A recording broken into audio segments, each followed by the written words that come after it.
Coming to the young generation, as you said in the earlier statement, we have a huge percentage of young population. We need to create leaders. Leaders are important, social, corporate, etc. How do you think we could, take this talent and create leaders en masse? Go look at independence movement.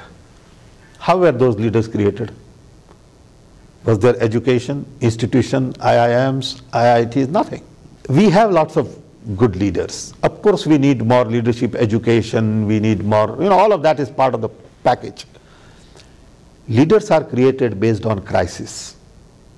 If you study the leadership, almost all leaders came out of personal crisis. Gandhiji was a great leader. Mandela,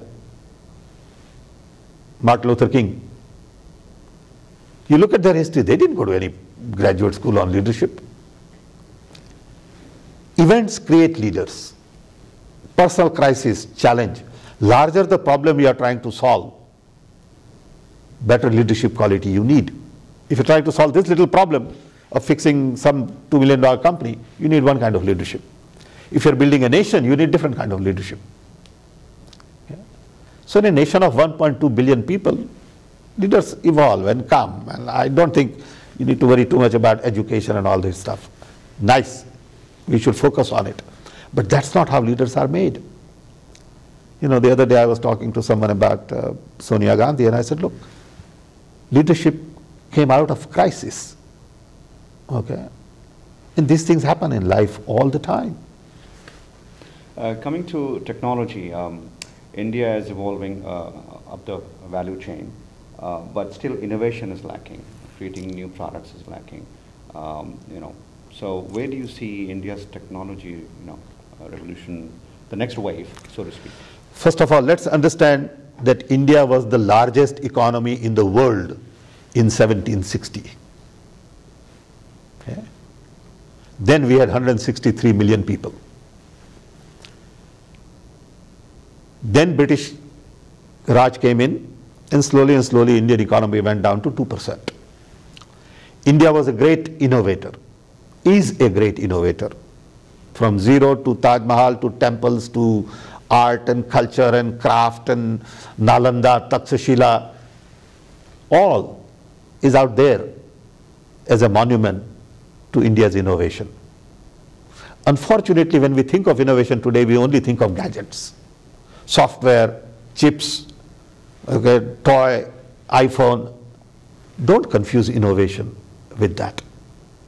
There's a lot of innovation going on in India. Maybe Indian products don't find place in the global market. So today, unfortunately, when we think of innovation, we think of satellite, software, chips, laptops, iPhones, games. That's not necessarily the innovation. Of course, we need to innovate more in India. But we need to innovate more in terms of improving governance, improving processes, education, health, agriculture. This is where Indian innovation is required. We need local emphasis, we need local content, local language. So innovation is required really to solve local problems and not necessarily try to be a leader in some gadget in the world. It's good. If somebody does that, more power to them. I'm not saying don't do that. Okay? But that's not the challenge. Challenge is, how do I again go back to the bottom of the pyramid? Create innovative solutions for inclusive growth.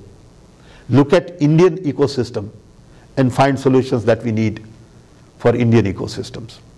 Content. We need to create so much new content, but it has to be in local language. So Sam, like always, thank you so much. Thank you.